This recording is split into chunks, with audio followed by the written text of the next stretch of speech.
আসসালামু আলাইকুম এভরিওয়ান। কি অবস্থা সবার? আশা করি সবাই ভালো আছেন, সুস্থ আছেন, সুন্দর আছেন। আমিও আলহামদুলিল্লাহ ভালো আছি। ওয়েলকাম টু মাই চ্যানেল যেখানে আমি নিজে শিখি এবং আপনাদেরকে শেখাই। আমার একটা ডিসকর্ড সার্ভার আছে। আপনারা চাইলে সেখানেও জয়েন হইতে পারেন। এবং গত ভিডিওতে প্রচন্ড পরিমাণে বন্ধুর পথ পাড়ি দিয়ে আমরা একটা ন্যাপ বারের ইমপ্লিমেন্টেশন করছিলাম। ভাই কি কষ্টটাই না হইছে আল্লাহ! কতগুলা এরর খাইছি, কতদিন পরে কোড করতেছি। আল্লাহ মাহফুজ জানে ভুইল্লাই গেছিলাম কতদূর পর্যন্ত করছিলাম। আবার এখন এডি করতে হইতাছে। যাগ্গা। গত ভিডিওতে একটা ক্লিফ হ্যাঙ্গার দিয়া বইসা ছিলাম আপনাদেরকে। সেটা হচ্ছে যে ভাই লগ আউট বাটনে ক্লিক করার পরও ঠিকঠাক মতো লগ আউট হইতেছে, কিন্তু আমাদের এই পেজটাতে আমরা ইউজারের ডাটাকেই দেখতে পারতেছি, কারণ আমরা পেজটাকে কখনো রিলোডই করতেছি না এবং কোনো ধরনের রিকোয়েস্টও আসলে যাইতেছে না। তো আমরা এখন এমন একটা মেকানিজমকে ইমপ্লিমেন্ট করব যেটা আমাদের ফ্রন্ট এন্ডকে বলবে যে ভাই কোনো একটা ইউজার যদি লগ ইন অবস্থাতে না থাকে তাহলে তুমি তারে অটোমেটিক্যালি লগ ইন পেজে পাঠায় দাও, সে যেন হোম পেজের অ্যাক্সেস না পায়। কারণ হোম পেজে ডাটা থাকবে, ডাটা আসার জন্য ইউজারের রিকোয়েস্ট পাঠাইতে হবে টোকেন সহকারে। সো টোকেনই নাই তো হোম পেজে থেকে কি করব? আর প্রথমে টোকেন নিয়ে আসতে হবে লগ ইন করার মাধ্যমে। তো এই প্রসেসটাকে আসলে একটা প্রোটেক্টেড রাউট সেট আপ করা বলা হয় এবং আমরা সেটাকে এখন ইমপ্লিমেন্ট করতে যাইতেছি। সো সোর্স ফোল্ডারের ভেতরে আমরা নতুন একটা ফোল্ডারকে তৈরি করব আবারও, যেটার নাম দিব আমি প্রোটেক্টেড রাউটস। এবং আমি বানানে ভুল করতেছি, প্রোটেক্টেড রাউটস ফোল্ডার, এবং আমি বানানে তাও ভুল করছি। Wow, nice. এবং এই ফোল্ডারের ভেতরে আমি একটা নতুন কম্পোনেন্টকে তৈরি করব যেটার নাম দিব আমি মেইন প্রোটেক্টেড রাউট। এবং .jsx দিতে ভুলবেন না, অবশ্যই দিতে হবে। তারপর টাইপ করব আমি RAFCE এবং এই প্রোটেক্টেড রাউটের স্ট্রাকচারটা হবে একটা র্যাপারের মতো।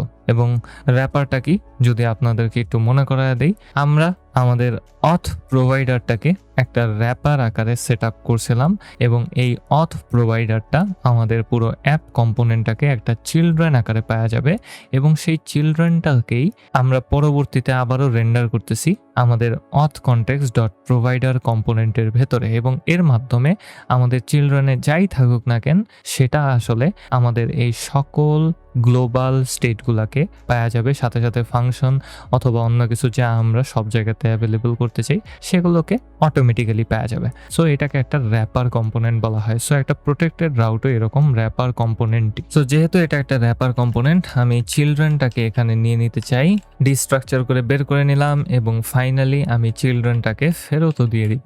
এবং এটাকে একটা এক্সপ্রেশনের ভেতরে ঢোকানো উচিত ছিল, এক্সপ্রেশনের ভেতরে ঢোকায় দিছি। এবং আমরা এখানে আমাদের লজিকটাকে ইমপ্লিমেন্ট করতে পারি। আমরা এই কম্পোনেন্টে চেক করব যে একটা ইউজার আসলে আছে কি নাই। যদি ইউজার থাকে তার মানে সেই ইউজারটা আসলে লগড ইন অবস্থাতে আছে, তার মানে সে এই কম্পোনেন্টটাকে দেখতে পারবে। যদি সে না থাকে তাহলে আমি বলতে পারি যে ভাই তুই লগ ইন কর তারপরে আয়। সো এই ক্ষেত্রে আমি তাকে রিডাইরেক্ট করে লগ ইন পেজে পাঠিয়ে দিতে পারি। সো এই ক্ষেত্রে আমাদের ইউজারটাকে ডিস্ট্রাকচার করে নিয়ে আসতে হবে। সো আমি কনস্ট ইউজারটাকে বের করে নিব আমাদের অথ কনটেক্সট থেকে। সো ইউজ কনটেক্সট হুকটাকে ব্যবহার করতে হবে এবং সেটার ভেতরে আমি অথ কনটেক্সটটাকে দিয়ে দিব অ্যান্ড আমাদের ইউজারটা এখানে বের হয়ে আসবে। সো আমি এখানে সিম্পলি চেক করতে পারি ইফ ইউজার যদি না থাকে। সো ইফ নট ইউজার, যদি ইউজার না থাকে তাহলে আমি তাকে রিডাইরেক্ট করব। সো আমি রিটার্ন করে দিব তাকে লগ ইন পেজটাকে। সো এই ক্ষেত্রে আমরা লগ ইন কম্পোনেন্টটাকে রিডাইরেক্ট করার জন্য কি করতে পারি, সেটার জন্য আমরা রিঅ্যাক্ট রাউটার থেকে একটা আলাদা কম্পোনেন্টই পাওয়া যায়। রিঅ্যাক্ট রাউটার আমাদেরকে এরকম রিডাইরেকশনের জন্য একটা কম্পোনেন্টকে দেয় এবং একটা হুককে দেয়, যেটার মাধ্যমে আমরা একটা ফাংশনকে পাই যেটা আমাদেরকে রিডাইরেকশন করে দিতে পারে। সো এই ক্ষেত্রে আমরা যেহেতু এখানে রেন্ডার করতে চাই এবং তারপর রিডাইরেক্ট করতে চাই, এই ক্ষেত্রে আমরা অবশ্যই কম্পোনেন্টটাকে ব্যবহার করব। যদি এটা নর্মাল কোনো ফাংশনের ভেতরে রিডাইরেক্ট করতাম তাহলে আমরা ন্যাভিগেট ফাংশনটাকে ব্যবহার করতে পারতাম। সো এই ক্ষেত্রে আমি এখানে ইম্পোর্ট করে নিব বড় হাতের এন দিয়ে ন্যাভিগেট কম্পোনেন্টটাকে এবং তারপর আমি এখন এই কম্পোনেন্টটাকে এখানে রেন্ডার করতে পারি। সো ন্যাভিগেট কম্পোনেন্টটাকে রেন্ডার করব এবং এটার ভেতরে বলে দিব যে কোথায় আমাদের যাইতে হবে। সো এটার জন্য আমি একটা টু প্রপার্টিকে পাওয়া যাই, যেখানে আমি বলে দিব যে ভাই আমাকে লগ ইন পেজে নিয়ে যাও। সো সো লগ ইন পেজে আমাকে যেন নিয়ে যাওয়া হয় অ্যান্ড আমাদের সেট আপটা আসলে শেষ। সো এখন আমরা আমাদের এই মেইন প্রোটেক্টেড রাউট কম্পোনেন্টটাকে ব্যবহার করতে পারি অন্য যে কোনো কম্পোনেন্টকে র্যাপ করে দেওয়ার জন্য, এবং সেই কম্পোনেন্টটাতে অটোমেটিক্যালি চেক হবে যে ইউজার আছে কিনা।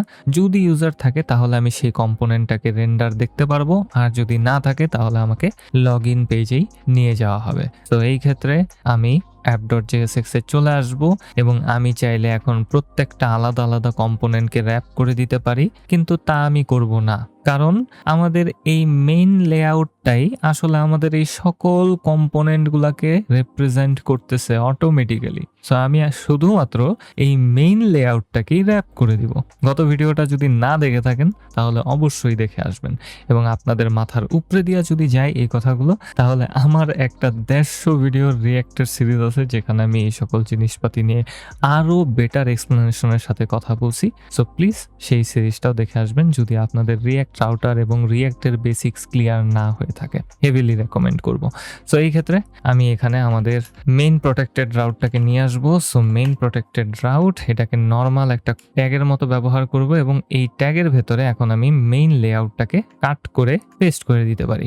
কন্ট্রোল এসে ক্লিক করব, সবকিছু সাজানো গোছানো হয়ে যাওয়া উচিত, এবং সাজানো গোছানো হয়ে গেছে। এবং যদি দেখেন তাহলে আমাকে অটোমেটিক্যালি এখন ডাইরেক্টলি লগ ইন পেজে নিয়ে আসা হয়েছে, কারণ ওই যে ইউজার এখন নাই।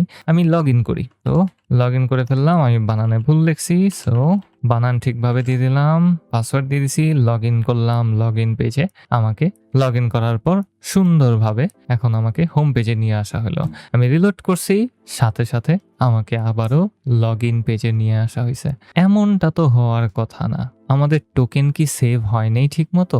একটু দেখি অ্যাপ্লিকেশন সাইসা, আমাদের টোকেন ঠিকঠাকভাবেই সেভ আছে। তাহলে কি আমাদের লজিকে কোনো এরর হইলো? ওই রকমই বলা যায়। গত ভিডিওতে আমি আপনাদেরকে বলছিলাম যে আমাদের একটা ওয়েটিং পিরিয়ডের দরকার পড়বে।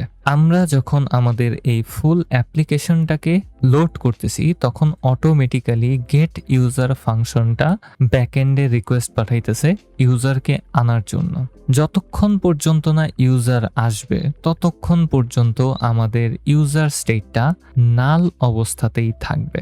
সো যখন আমি রিলোড করে হোম পেজে যাওয়ার কথা ভাবতেছি তখন শুরুতেই চেক হইতেছে কম্পোনেন্ট রেন্ডার হওয়ার সময় আমাদের প্রোটেক্টেড রাউটের ভেতরে যে ইউজার আছে কি নাই, কিন্তু শুরুতে ইউজার নাই, ইউজার রিকোয়েস্ট পাঠায় ডাটা এখনো আনে নাই।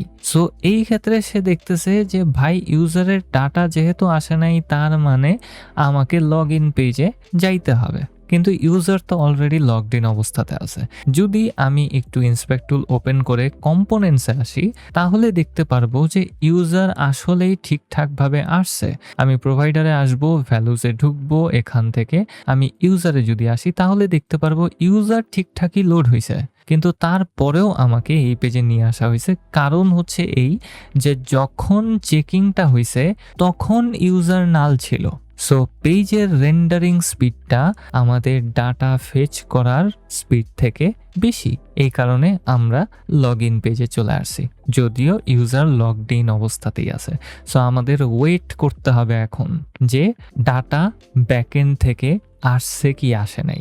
যখন আসা শেষ হবে তারপরেই যেন এই কাজ সম্পন্ন হয়। তো এই ক্ষেত্রে আমরা এখন মেইন সেটআপটা করে ফেলতে পারি। সো আমাদের একটা লোডিং স্টেটের দরকার পড়বে যেটা আমরা ব্যবহার করব আমাদের সকল প্রসেসকে স্টপ রাখার জন্য। সো আমি এখানে নতুন একটা স্টেটকে নিয়ে নিব যেটা হবে লোডিং, এবং এটা একটা সেট ফাংশনকেও দিবে আমাকে, যেটার নাম দিব আমি সেট লোডিং, এবং এখানে আমি ইউজ স্টেট হুকটাকে ব্যবহার করব, এবং শুরুতে আমি লোডিং স্টেটকে ট্রু করে দিতে পারি যে হ্যাঁ একেবারে যখন আমার পেজটা রেন্ডার হওয়া শুরু হলো তখন থেকেই যেন আমাদের লোডিং স্টেটটা ট্রু থাকে, মানে লোড হওয়া শুরু হয়েছে।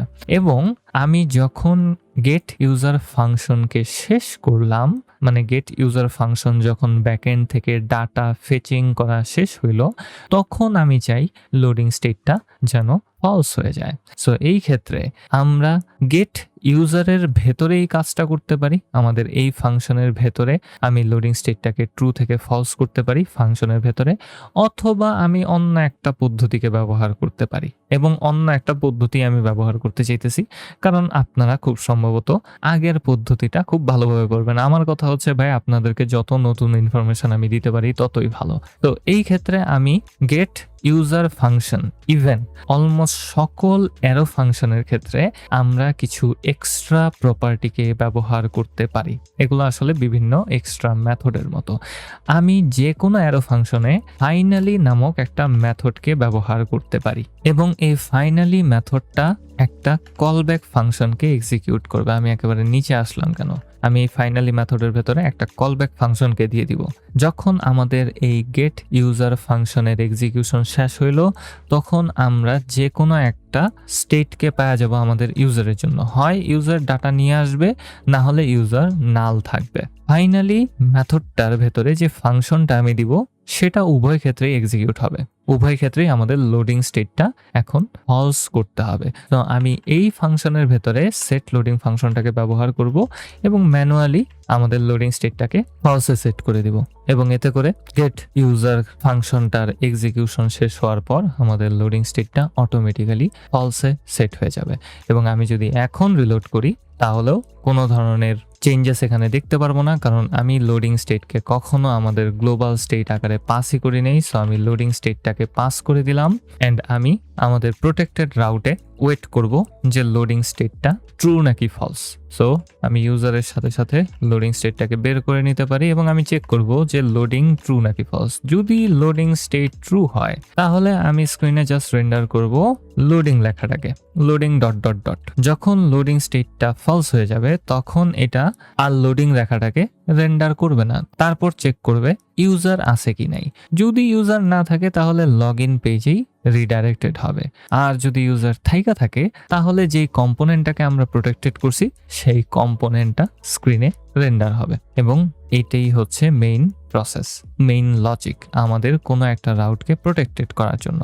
সো আমরা আমাদের মেইন রাউটটাকে প্রোটেক্টেড করে দিছি। আমি আরো একবার লগ ইন করে নিব এবং পাসওয়ার্ডটা এখানে দিয়ে দিব, লগ ইন বাটনে ক্লিক করব, হোম পেজে চলে আসলাম, এবং এখন যদি আমি রিলোড করি তাহলে দেখতে পারবো যে আমারে আবারও লগ ইন পেজেই ফেরত নিয়ে আইছে।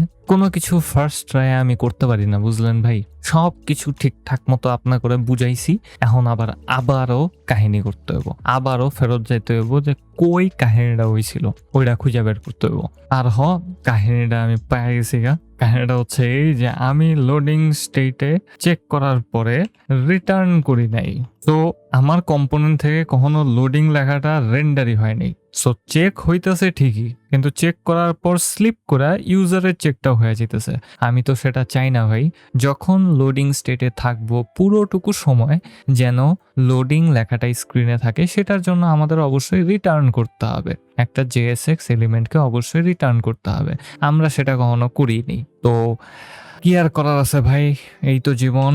আমি এখানে আবারও লগ ইন করে নিব, পাসওয়ার্ডটা এখানে দিয়ে দিব, লগ ইন করে ফেললাম, ফ্রন্ট পেজে চলে আসলাম, এবং আমি যদি এখন একটু রিলোড করি, এখন আর আমি লগ ইন পেজে যাইতেছি না, কারণ আমি অলরেডি লগড ইন অবস্থাতে আছি। আমি যদি রিলোড করি তাহলে কিছুক্ষণের জন্য আপনারা স্ক্রিনে লগ ইন লেখাটাকে দেখতে পারবেন, এবং এখন যদি আমি লগ আউট করি তাহলে আপনারা অটোমেটিক্যালি লগ ইন পেজে চলে আসবেন।